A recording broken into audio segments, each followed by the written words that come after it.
Hello, I'm Janet Gornick, Director of the Stone Center on Socioeconomic Inequality, a research center within the Graduate Center of the City University of New York. The Stone Center is co-host of this evening's event, and it's my pleasure to welcome you, the panel, and the audience, and to introduce the 5 participants. Our subject tonight is Survival of the City. That's the title of an expansive new book about the future of our cities. And over the next hour, we'll be treated to a conversation with the authors, Edward Glaeser and David Cutler, who will be joined by an extraordinary panel. Survival of the City has been called a work of stunning brilliance and a terrific resource for the public and policymakers for years to come. It offers a far-reaching analysis of multiple economic and governing challenges that face contemporary cities, including the many socioeconomic inequalities that have been intensified and brought into relief by the coronavirus pandemic. The authors will ask several fundamental questions. What will distinguish cities that flourish from those that will not? What are the possible futures that lie before us? Are we on the brink of a post-urban world? To start this conversation, I'm delighted to introduce the authors of Survival of the City and then our panelists. Edward Glaeser is the Fred and Eleanor Glimp Professor of Economics at Harvard University.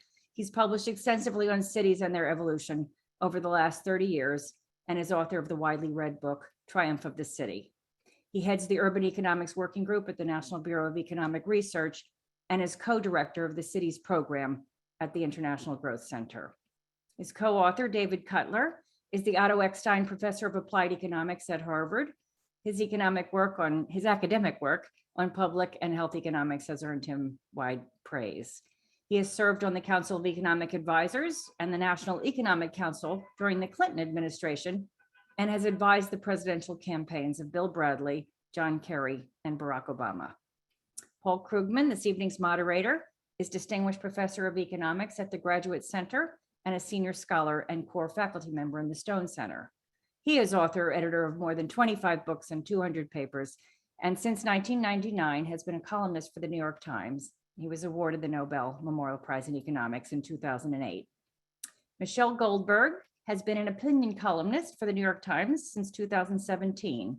And among her many accomplishments, she was part of a team that won a Pulitzer Prize for public service for reporting on workplace sexual harassment.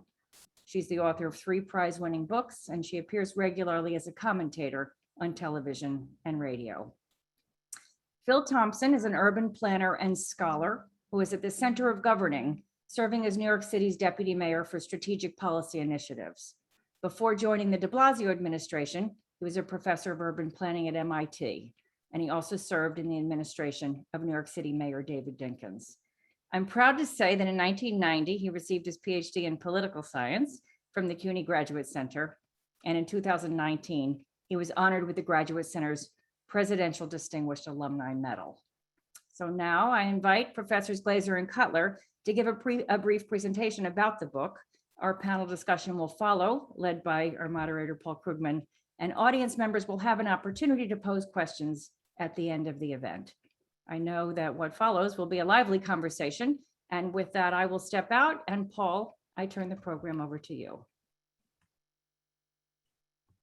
Okay, Ed, I guess you're going to start us off, so go ahead and let's hear from you. Thank you, Paul, and thank you all for being here. Thank you for being part of the panel, and thank you to all of our everyone who's in the audience. The impact of natural disaster is always determined by the strength of civil society at the moment in which that disaster struck. I was confident that cities like New York would get through the 9/11 terrorist attacks because the city felt so united at that point. I am similarly worried because the past 10 years, the consensus in cities has unraveled as urban inequities have spread and as urban discontent has grown. You're looking at an image which is typically associated with the classical plagues, above all with the Plague of Athens. The Plague of Athens struck that great city in 430 BCE, and Athens of the 5th century did all that one could possibly imagine asking a city to do. It connected brilliance. It enabled these chains of creativity in the arts, in architecture, in culture, in drama, that created democracy itself, philosophy, mathematics, and indeed history itself was formed as Thucydides and Herodotus were there. Thucydides, of course, was also there when the events in the terrible Plague of Athens occurred. When Athens went to war with its land-based rival Sparta, it summoned its citizens inside the walls, which were perfectly effective at holding out against the Spartan hoplites. But while those walls held against human attackers, they could not hold out against the bacteria or virus that entered in through Athens' port of Piraeus. Over the next 2 years, the disease laid waste to the city. Thucydides describes a metropolis that has gone mad. Perhaps 1/4 of the population of the city is slaughtered. And in a sense, the glory that was Athens was forever dimmed. It ceased to be the New York City of the Mediterranean and became perhaps the Boston and then perhaps the Cambridge, Mass.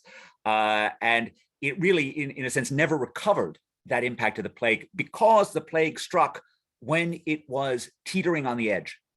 An even more catastrophic event occurs 1,000 years later when Yersinia Pestis, the Black Death, comes to Constantinople.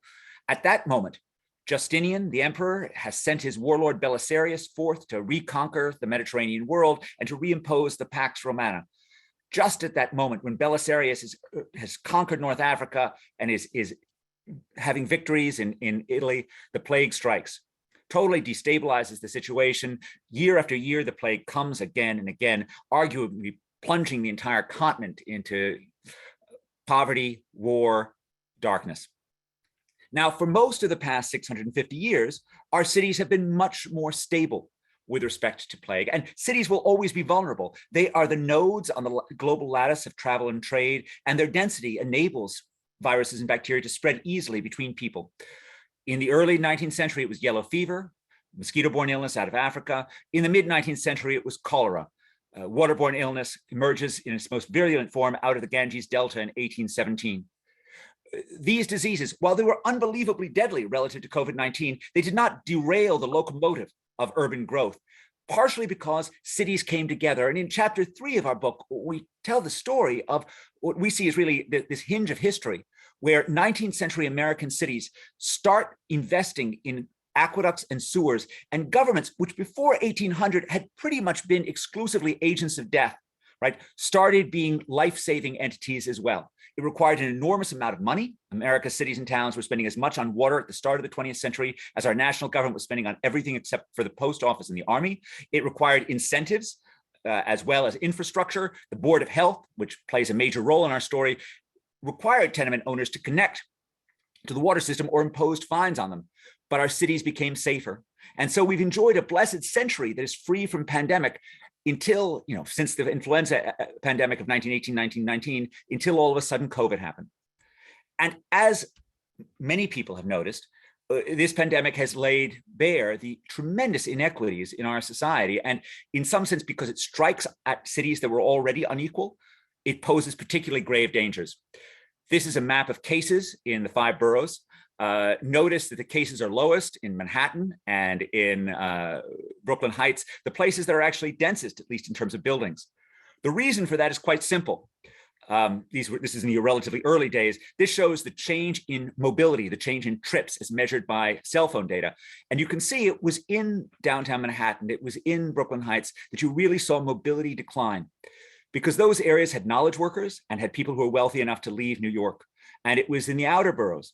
It was in the places that were further on the edge of the city where people continued to come to their jobs and they continued to get sick and they continued to die. The work of our colleague Raj Chetty looking at mortality finds somewhat remarkably that there was almost no increase in mortality in 2020 for richer Americans. All of the increased deaths occurred among the poor. And you see this inequity in the difference between rich and poor in remote working. In May of 2020, which was the apogee of teleworking during the COVID pandemic, 68.9% of Americans with advanced degrees were working remotely. Only 5% of Americans with less than a high school diploma were working remotely. Only 15% of Americans were high school graduates. And so if you imagine a world in which remote work becomes the new normal, that is a world that is even more catastrophically unequal than the world that we have faced in the past. Now, just highlighting the things that I see as being the biggest pre-COVID problems. First, cities have always been unequal, But that inequality is only tolerable if cities are turning poor children into middle income or rich adults. The left-hand side shows the relationship between density and per capita GDP.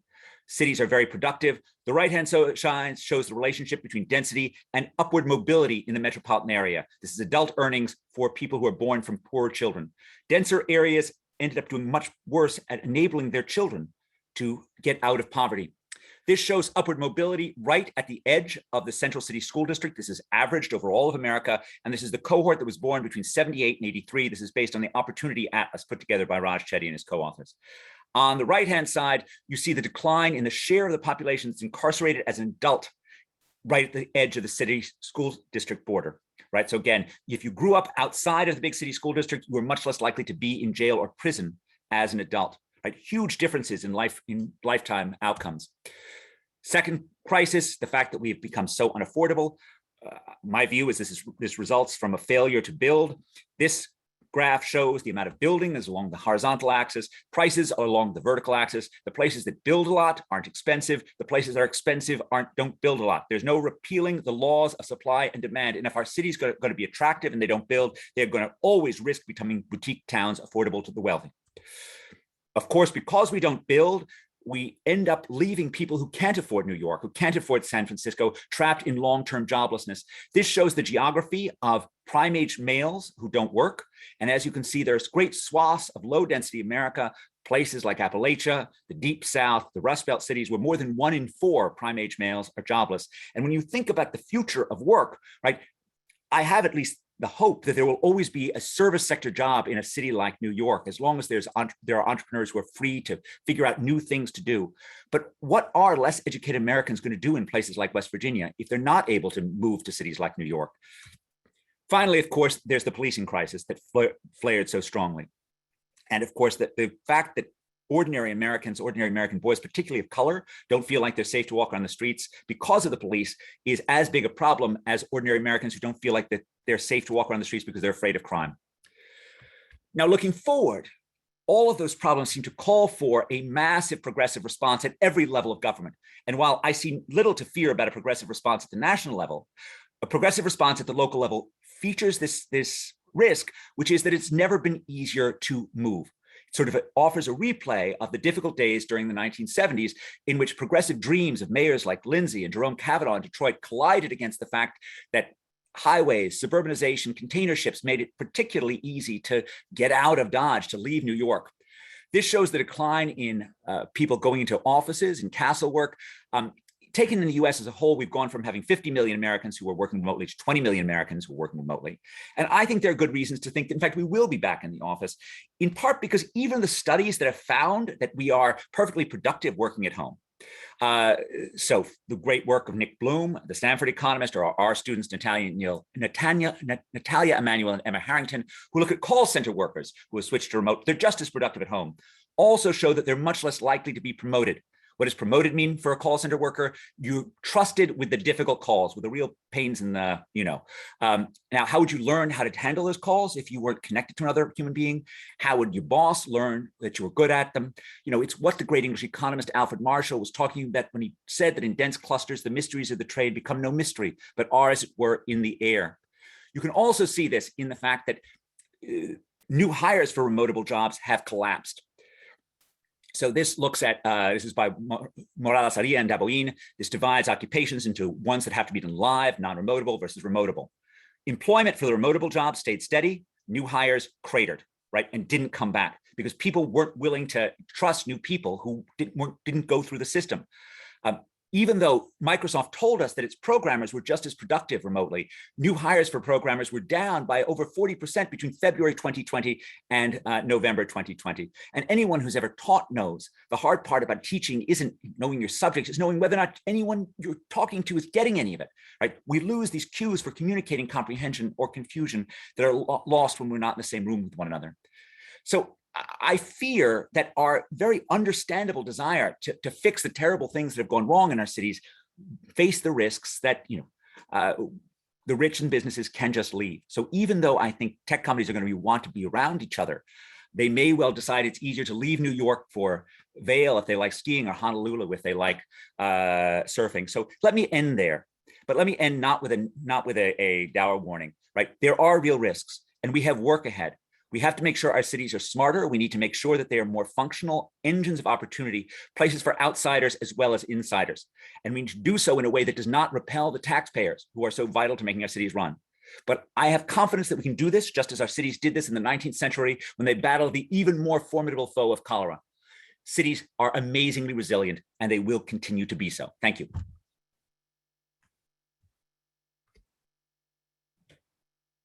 Okay, thanks, Ed. There's a lot of material in there, but I wanted to pick up on a point. See, your book talks a lot about the basically the hidden advantages of face-to-face work, about the importance of actually seeing your coworkers, and basically kind of makes a prediction that those advantages will lead to a big ramping down of remote work and possibly recovery of the city.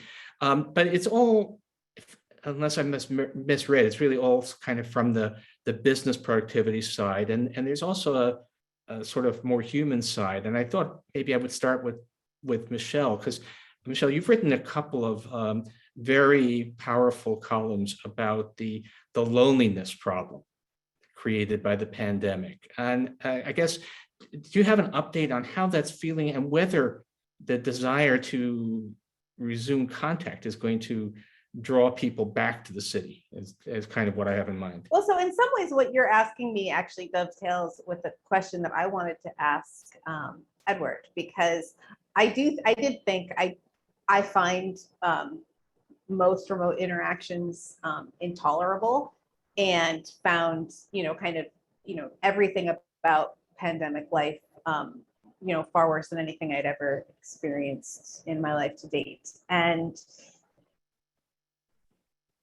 one reason that I would question Edward's caution about the future of the city in an age of surging progressivism, right? New York just had elections, and it's true that we elected, or, at least in the primary, we're almost certainly likely to have Eric Adams as mayor. We're also likely to have a pretty socialist city council, comptroller. It's going to be a fairly left-wing government, if not at the very top.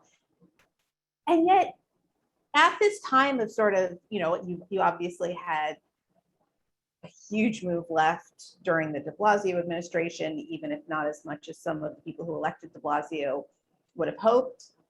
And yet you didn't see any of these people voting with their feet, getting out. And I feel like there was a lot of hype at one point during the pandemic that people were going to go to Austin, they were going to go to Miami. But as far as I could tell, and obviously I'm not an economist, the data, like the real estate data, doesn't support that, right? I mean, real estate sales in New York City are way up. Anecdotally, I know people who are during the pandemic did spur me to move from downtown Brooklyn to suburban Brooklyn. And I know other people who are trying to do the same thing, and you cannot do it. There's nothing, there's no inventory, there's huge bidding wars. I just talked to someone the other day who had bid on 8 different homes and couldn't get a single one. And so this is all in the teeth of, these protests, this left return in city government, the huge reduction in urban amenities that is only likely to improve in the coming years. So I guess I would say, like, what is your reason for this? Isn't there evidence that the draw of the city is strong enough to withstand a more redistributionist urban policy? So it's a great question, Michelle, although I hope we can get back to loneliness, because I think the joy of being connected is pretty huge. So there's no question that prices have stayed high, although the work of Stijn van Neuerberg at Columbia now has shown pretty conclusively that it was a flattening of the price distance gradient. So basically, suburban homes surged much more than urban homes did during the pandemic. So that area has in some sense leveled out. And one interpretation certainly is that the incredibly low effective interest rates that we have, the incredibly low real interest rates have just pushed up housing prices everywhere. The post office relocation data makes it look like urban Armageddon, right? And I think that's a problem too. That data is also highly imperfect because in fact, that data showed people leaving the cities for years before 2020 when we knew that they were not. So in fact, the post office data is actually worthy of a fair amount of skepticism. The office closings data is certainly, that I showed on that is certainly worrisome that has persisted for so long. But like you, I think the tendency will be for those offices to be refilled once the safety disappears. So my guess would be, and keep in mind, I'm in there's a whole group of urbanists for whom I'm among the far more optimistic side. Okay, who think that this is sort of a catastrophic thing, which I don't think it is at all. I do think it creates risks, but our prediction would be something like a demand of hybrid work means 10% reduction in demand for office space, right? Which does not mean to emptiness in office. But can I ask you a question though? Yep. Because I mean, and this I guess also goes to the question of loneliness. I would be surprised if most of the people who kind of turn towards hybrid work actually work at home as opposed to in other sorts of spaces, which creates, I mean, it seems possible that what you're going to see is a shift in the center of gravity in cities. I think you'll, maybe from Manhattan to Brooklyn, or to, to have sort of more workspaces where people live as opposed to only people working in the home when they're not in their offices. There's a mix, and we don't have great data from the Bureau of Labor Statistics on where exactly they're going. But I agree with you. But just to finish up, even if you have a significant drop in demand for commercial real estate, those offices will still get filled. They'll just get filled at a lower price. So we'll just have a decline in commercial tax revenue from this. You won't have sort of an emptying, a hollowing out. I would have taken the election of Eric Adams as being a somewhat centrist event, right, which I think you do as well, which suggests a recognition that there are some risks with going far to the left, but also a real need to address New York's glaring inequalities, and there certainly is. But cities have been unequal for 2,500 years. I mean, it was Plato who wrote in the Republic that every city of whatever size is in reality two cities, one a city of the rich and the other a city of the poor, and they are forever at war with one another, right? And that will go on. And I am not at all pushing back. In fact, I am arguing very strongly for smartly addressing those inequalities, but just recognizing that you need to do so in a way that doesn't repel your tax base. So if I can just pick up on one theme that I think both Michelle and Ed raised, there's a good version and there's a bad version of remote work.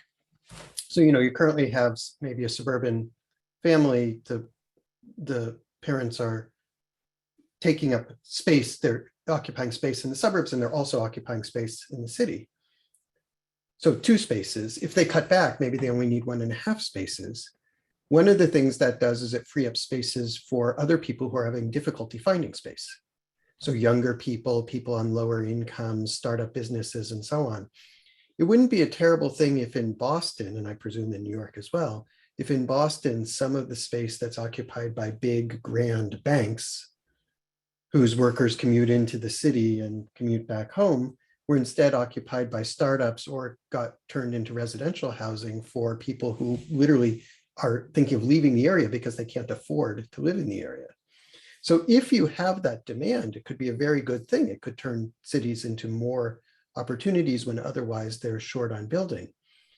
The horror scenario is that it turns into, for lack of a better phrase, what happened to Detroit, which is when demand dried up and there was no supply to take it over. And so then you just get vast tracts of a city that are unoccupied and in poor shape and not safe and so on. And so I think it's not so much just the event of the office being occupied 20% less or not, but are there things to do with that space that's productive? And in some ways, this could help some cities that are chronically short of either housing or startup space. Hey, let me just push, Michelle, I would like just a word, what do you think is happening with loneliness? And then I think I want to try and get Phil into the conversation. I mean, I think that, well, look, I think there are a couple of different things. There was obviously just the early days of the pandemic, the intense quarantine, which I think was psychologically catastrophic for a lot of people. And you see, I mean, the country has been going kind of quietly, not so quiet, the country has been going nuts, you know, for however many years now. I don't even know where to be, you know, it's been getting progressively crazier for, you know, 10 years, certainly. It's accelerated in the last 5. But you just see all these sort of explosions, these meltdowns that people are having in stores, in airplanes. The huge growth in QAnon was absolutely, I think, a knock-on effect of the pandemic, because people, instead of, you know, interacting with anyone in the real world, were falling down these internet rabbit holes. It was during the pandemic that QAnon sort of morphed from a Trump dead end or only phenomenon into what people called pastel QAnon, where it started picking up sort of housewives and like wellness influencers. And why is it? It's because, you know, we just had these hearings on Capitol Hill from this Facebook whistleblower. It's because, you know, the internet is, it's not only is it no substitute for human interaction, it's like it's an active negative, right? It's an act. I mean, I felt in some ways the same about remote learning. I didn't think remote learning wasn't as good as real school. I felt in some ways it was worse than nothing, at least for my kids. And so, and then having been through this extremely searing experience is in some ways why, you know, early on, like everyone else, I worried, is everyone going to leave New York? Is it, you know, is it going to be like it was in the 70s and 80s, even though people I know have a lot of nostalgia for the 70s and 80s in New York, you know, maybe not so much if you are a middle-aged homeowner. But really, I think if you're here, what you see is, you know, there's a lot of news coming out of sort of desolate areas around Penn Station, but in a lot of the neighborhoods, they've never been more alive. You know, there's people everywhere, and people are like kind of starved for connection, because, you know, there's something, this idea of everybody in their home with their computer in their own sort of hermetically sealed world. While maybe, I mean, this would have been obviously a dystopian image 2 years ago, before everybody sort of suddenly enthusiastically embraced it in the name of public health. For what it's worth, just an observation. So I'm actually sitting on the Upper West Side right now, and Upper West Side is feeling a little creaky socially. It's feeling a little empty and a little more dystopian than pre-pandemic. But I spent a good part of the weekend out in Jackson Heights, which is the most diverse neighborhood on earth, and it was overflowing with joyous human interaction. So there's something, I think what's maybe happening is that more of my neighbors than I realize are actually Wall Street types, and they have fled to their country states. And okay, I want to get lots of stuff in here, and we don't have that much time. Phil, can I ask, one of the key points, Ed has written about this a lot, and we'll have to get David in here shortly, but basically, up until maybe a generation ago, cities basically made room for people to come. They created economic opportunity. They also managed to build housing. They managed to expand, and we are having a real. I mean, up until the pandemic, New York was simultaneously becoming more and more livable and less actually accessible to ordinary people. Can you talk about what, you know, obviously there's some kind of planning bottlenecks that prevent us from getting past that. Can you talk about, you know, just generally, where do you think we can go on all of that? Well, yeah, I'll speak to that, but I just wanted to mention that we've been hearing from young people across the city that the pandemic was traumatic for them because of the isolation. Yeah. And many young people also did not have access to the internet. They were isolated even from social media. And mental health has consistently been the #1 issue for young people. And it's just extraordinary to hear that, and actually heart-wrenching to hear the distress that they feel coming out of this pandemic. So I just wanted to mention that. Sure. That's true idea- nationally, by the way. That's not just New York. That is absolutely true nationally too. All the data show that. Yeah. I actually agree with the argument in the book that we need to build cities to be more dense, not only to lower the cost of housing over time, but also the alternative is sprawl. And if we're trying to reduce carbon and survive as a planet, we just have to build cities more densely. Manhattan is one of the greenest places on Earth because of its density. And so I think those arguments are right.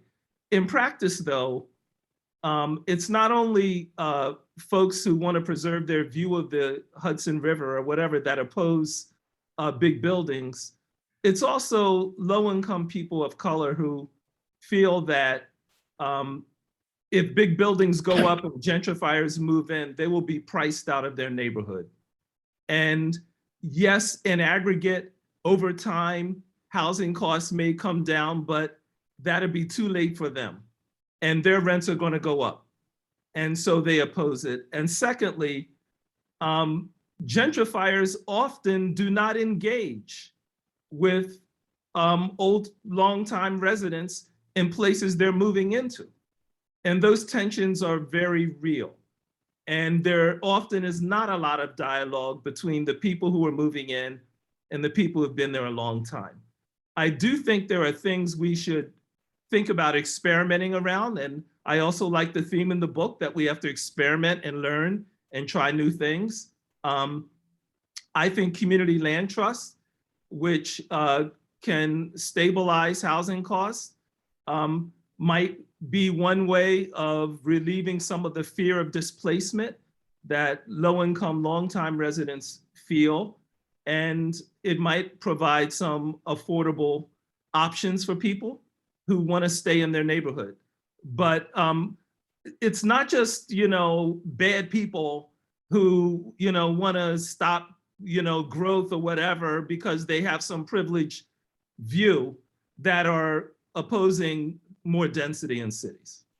So this is a big difference, right? If we think about something, there's a lot of suburban areas where people just don't want to allow housing, but there's a real conflict in what you're saying is that if you're a relatively low income person, you kind of don't want to see luxury buildings go up in your census tract because it might become unaffordable, but actually you do want to see the high rises go up elsewhere in the city, just not next to you, to increase the housing supply. Right. And any progress on somehow resolving that, cutting that Gordian knot? Brownfield sites, right, Phil? Brownfield sites are the low-hanging fruit, right? Just allowing tons of density in areas where people didn't live. Well, I think you can build more density on public housing sites, but you have to guarantee the residents the right of return or the right to stay. I think there were forms of ownership like community land trusts where you can actually form binding legal agreements around that while not limiting, more density. And I just think we have to there are ways creatively, I think, to resolve that. Brownfields are another way. But I just want to raise that people who've been in neighborhoods for generations want to stay. That's the fear in Bed-Stuy. That's the fear in Harlem. That's the fear in Soundview in the Bronx right now.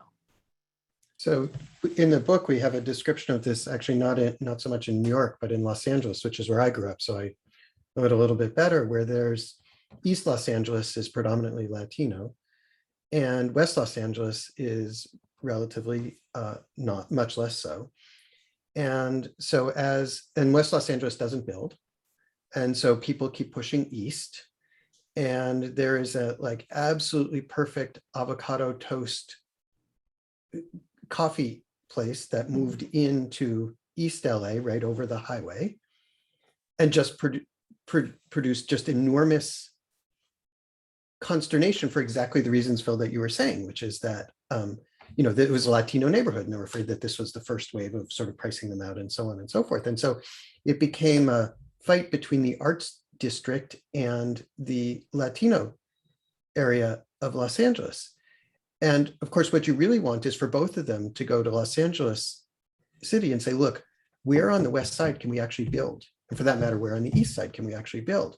And there are streets where there are, reasonably high, apartment buildings and so on. But the vast, vast bulk of it, if you've ever flown in on the airplane, the vast, vast bulk of it is single family house, including where I grew up. And there's just absolutely no reason why that should be there. And that stress is coming because, so if you're going to keep people away from where they really want to be, they're going to spill over, and then you're going to have all that stress there. And I think the neighborhoods are great, but you're going to have that conflict whenever you have a situation where you don't let people build where they want to. So on the edges of that, you're just going to get this enormous conflict. And so I wish what would happen is the arts community and the community of the Latino community would come together and say, no, what we need to do is find some place in the city where we can actually do this, where we feel safe with earthquake codes and all the other things, and we can kind of build that housing. And there's absolutely no reason why that can't happen. But it's sort of, whether it's the brownstone site, whether it's build it where we already have some of the tall buildings, you got to do something there. Yeah, LA is a population weighted density is about 12,000 per square mile, and whereas the metro area in New York is about 30,000, and so they certainly could do it. And but I guess, but even New York, there's clearly a lot of the city is not as dense as it could be, and yeah. Well, I would also add that I think that the argument in the book that cities need more capacity and they need to be more accountable, I agree with that. But one of the areas where they need to have more capacity is in actually not just responding to designs that developers come up with, but actually having their own notions of how to beautify the city, and then making developers and everyone else adhere to those. Because one of the things that people fear, people who do have nice views of the Hudson or nice views in Manhattan Beach or the ocean or whatever, is that when new buildings come up, they're ugly. They don't provide open space. They don't permit a neighborhood feel or offer, community space and things like that. And cities could do a lot more in terms of beautification. Everyone loves beauty. I think that's a real thing. And density does not have to mean ugly. Okay. Question, actually, I think both for David and Michelle, because these last few months have been even weirder in some ways. But one of the things is that if we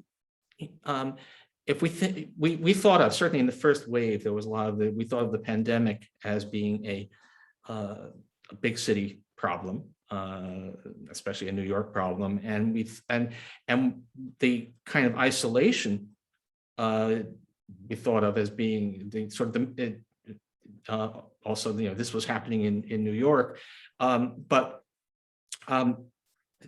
if you look nationally over this the Delta variant wave, the correlation between density and mortality is negative.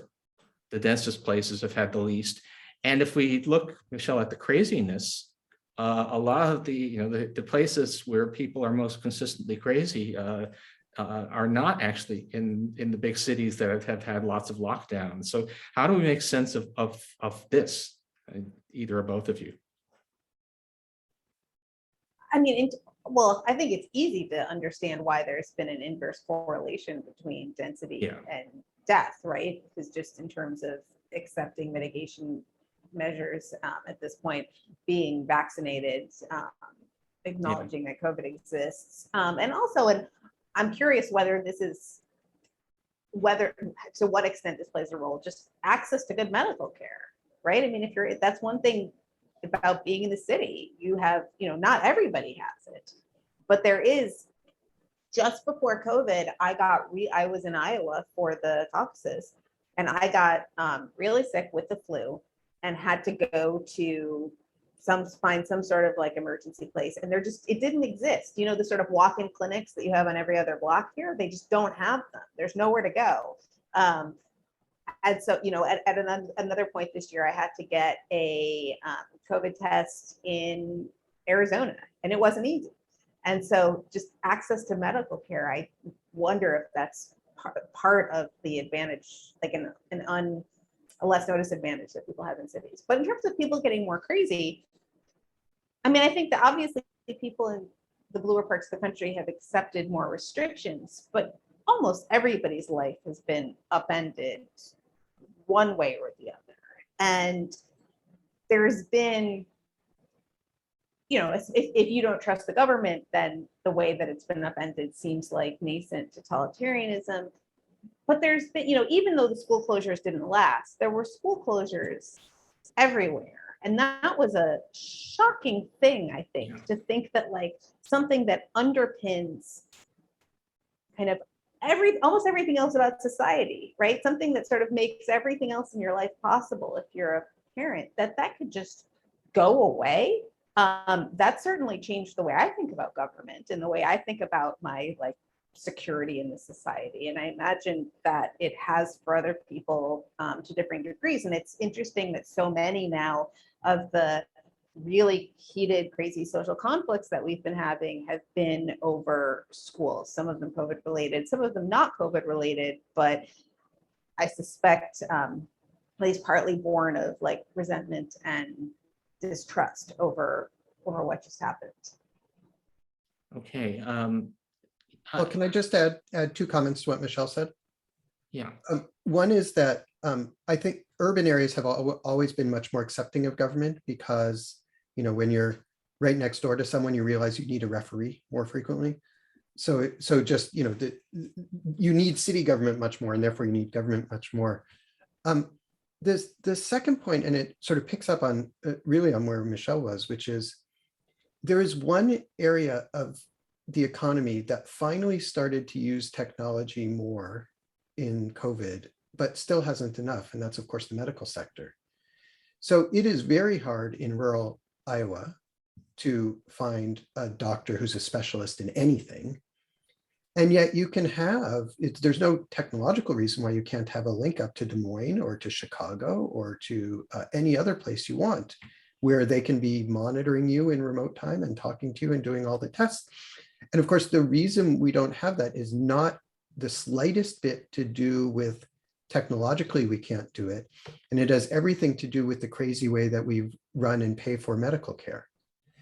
And so what the pandemic is pointing out is that, ironically, of all the things in society you really, really are okay with if it has to happen remotely, we were not able to do that one beforehand. We barely eked out some of it during the COVID pandemic. And, you know, depending what happens, we may go back from there. And that would just be absolutely terrible. Can I make one quick point? Sure. About a year ago, last summer, not this past summer, summer 2020, we fed 1 million people a day at the height of the pandemic. We supported 600 soup kitchens. We paid for 75,000 summer youth jobs. We provided 300,000 laptops for kids that didn't have computers in their home. And I think that's one of the reasons why New Yorkers responded the way they did when we asked them to mask up and follow other health precautions, because government was there for them. I'm not sure that something like that was happening in rural Iowa. Yeah, I mean, just following up on that, this might be like a little nitpicky thing, but one point in the book that I'm not sure I was convinced of is the idea that we were more united around the time of 9/11 than we are now. And so that pandemics are a greater threat to the social fabric. I think that's obviously true in the country as a whole, but it doesn't feel true in the city. I mean, I think it was probably true in the immediate aftermath of 9/11.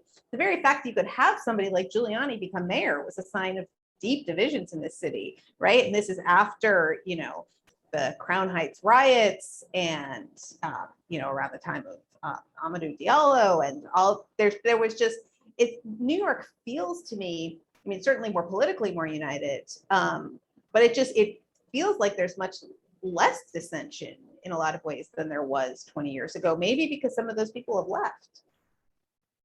I agree. Yeah, if I could say, I thought that New York actually sort of politically, sociologically, in many ways handled those really horrible first few months astonishingly well. That people were, you know, the celebration of health workers at the end of each day, and the whole kind of, there was more solidarity in the face of a truly scary health situation than one might have expected. And yeah, we forget a lot about. Actually, we also forget how high crime still was in 2001. I was just looking, and I saw Mayor de Blasio gave a press conference, so I quickly rushed to the official statistics. And in fact, murders are dropping quite fast now. So in fact, it looks like the pandemic murder surge was a temporary thing. Cross your fingers. Okay. I still wanted to. Actually, I'm going to push this a bit further, because I think the schools point is a good one. But I was wondering, because I was on a bike trip in central Pennsylvania. So talked to my wife, and she asked, "Are you done for the day?" And I said, "No, I'm standing between a field of GMO soybeans and a Trump 2024 sign." And there was no, people were. Well, there are no restaurants, there are only sports bars. They're snooty New Yorker, but the sports bars, which are all there are, were jammed full of people. People were not at all social distancing. They were obviously, so I guess it's a, and the politics obviously is what it is. I guess it's possible that the school lack of schooling is really having a big impact. I don't know if anyone has an opinion there, because schools were closed. I mean, that I would say, to me, seems to be like the one thing that, if you want to talk about ways in which the cities really fell down, you know, sort of things that might, you know, be sort of drivers about migration, was that the cities kept the schools closed so much longer than other parts of the country. Yeah. My sense is that, you know, you may tell me this all wrong, because I'm just sort of drawing from various surveys and so on, is that a lot of the country really just basically wants to get back to work and not worry that their job is going to disappear. And so whenever they hear lockdowns and so on, they think, oh my God, my job is going to disappear. But I think there's less hostility to masks in schools because of that, because they understand that if kids are not in school, then their life becomes hellish. And so you know, so I think there's a part which is the pastel folks break ranks when you say, yeah, and therefore we shouldn't have to have masks in schools. I mean, there's certainly a vociferous crowd, but I sense that's a smaller crowd than the people who say, I want my job, I want my kid in school, I want life back to normal.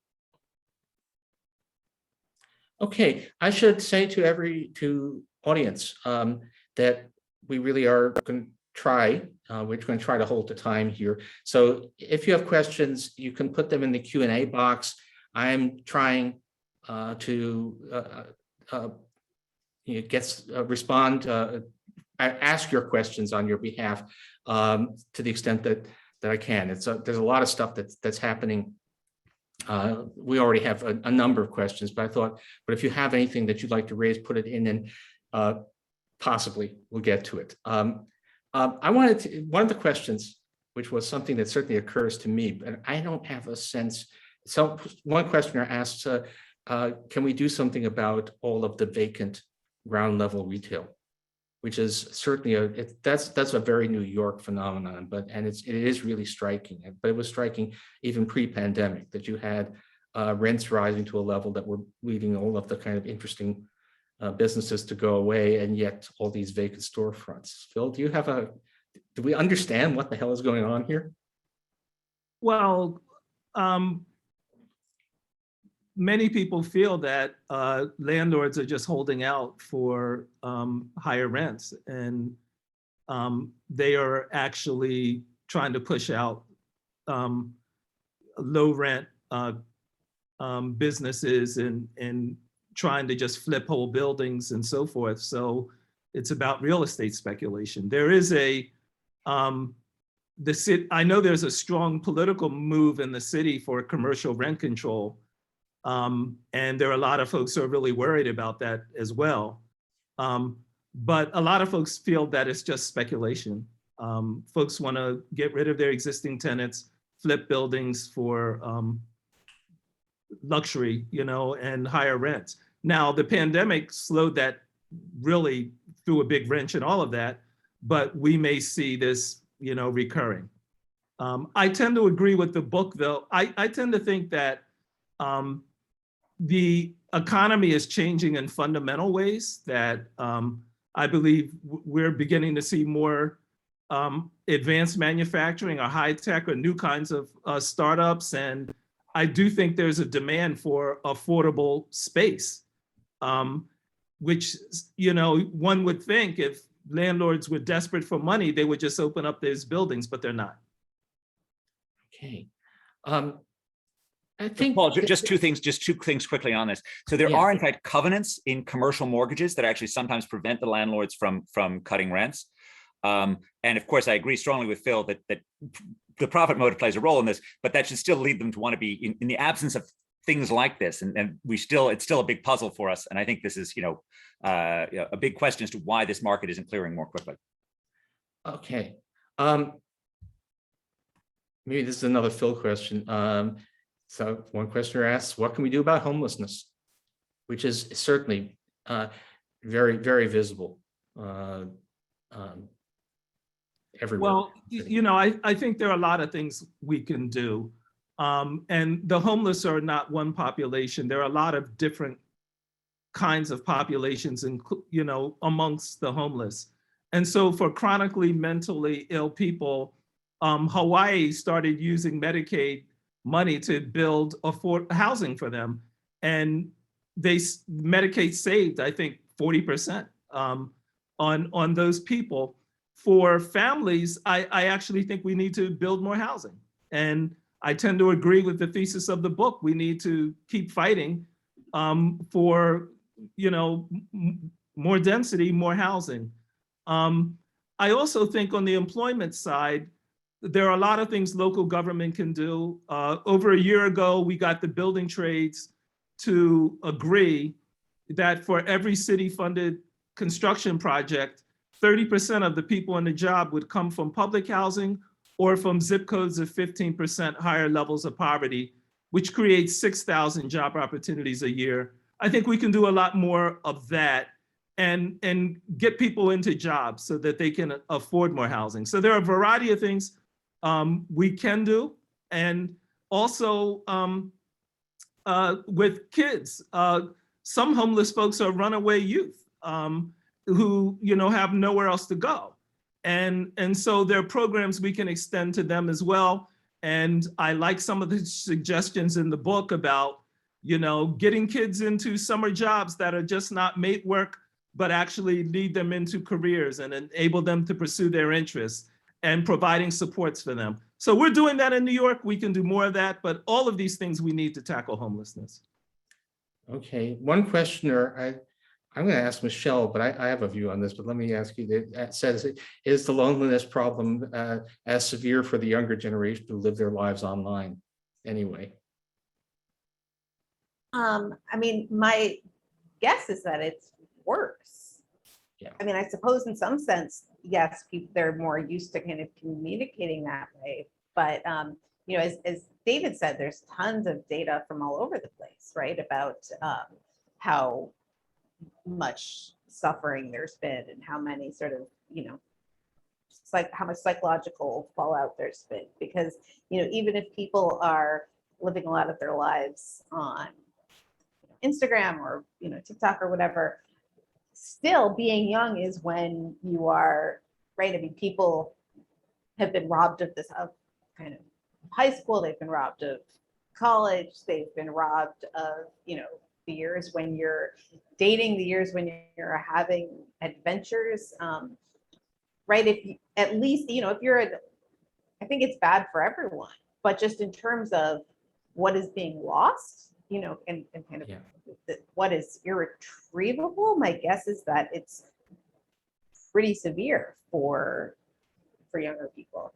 Yeah, it's kind of the sort of more cosmic version of something that Ed and David talk about, which is that established work relationship can be sustained at least for quite a while online, but it's creating those relationships really can't. And of course, if you're a young person, you don't have a reservoir of a history of relationships that you've created that you can persist with. So yeah, I mean, my sense is actually that if anything, the problem with all of this has been that probably all of us are tempted to be excessively online, and it's not it's actually just kind of leaning into an existing problem. But it was a kind of a good question.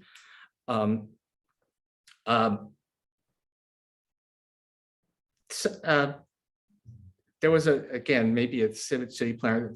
We had a question about or an assertion that a lot of what we've been seeing is how much people hate the subways. And I guess this is for Phil.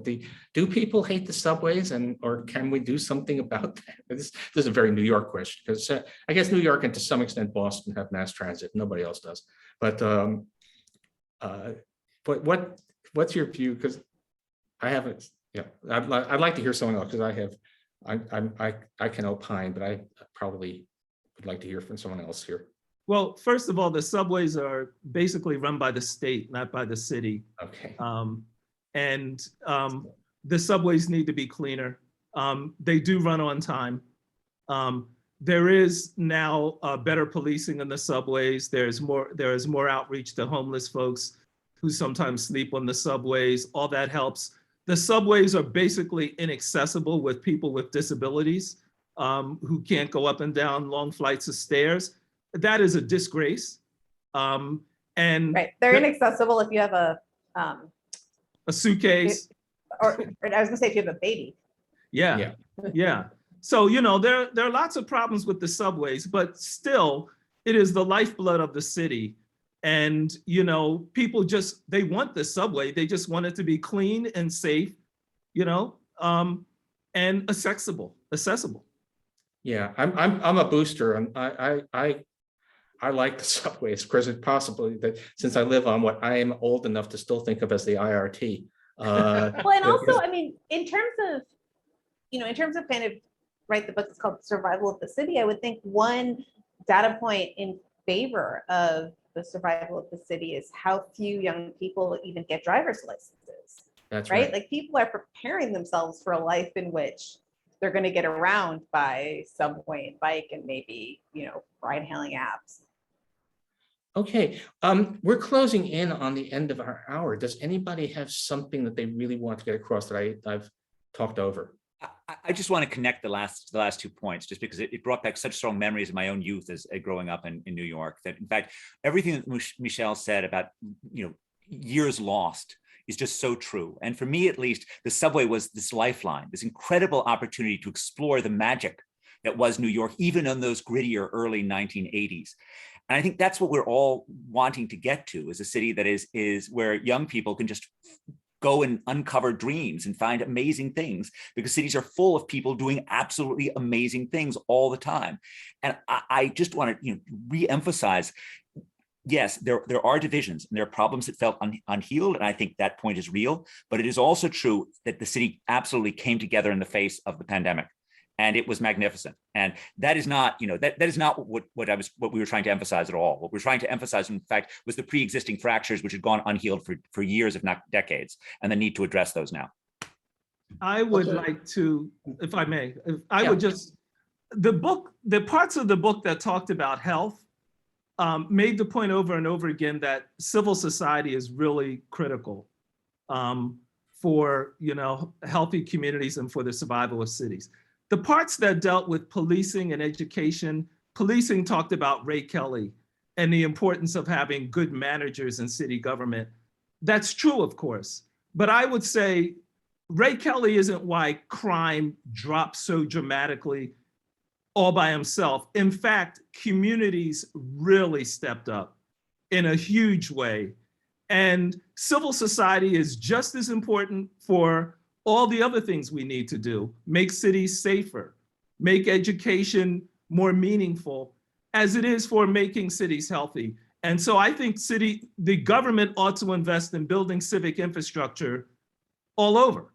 And in many poor communities, people can't afford babysitting to go to community meetings or to help other kids, you know, or they're working 2 jobs at minimum wage, and they have no time. I think that is absolutely as important as reforming how government works. No, I was just going to pick up on a point quite related to what Phil said, which is that if you really want to depopulate New York, you make people fear that riding on the subways is not safe for your health. You know, you can either not safe for you physically or not safe for you because of infectious disease and so on. And so it's absolutely critical that all the institutions of society, from public officials through individuals and communities, work to keep cities safe, because otherwise people are not going to feel comfortable living and thriving in them. Okay, and if I might say, just kind of as a closing word, I think the subways are a lot safer than people imagine. Mask discipline is surprisingly good in New York, and New Yorkers on the subway behave very well. One of the things that is always a real shock is how nice people are. You know, people aren't, you know, effusively polite. That's not New York, but people do get out of your way so that you get on and off the train. And it's anyway, fascinating discussion. I believe we have a hard out pretty much about now. Thank you all on behalf of the CUNY Grad Center for talking about the subject that's very dear to all of us. Thank you. Thank you. Thank you. Take care. Thank you.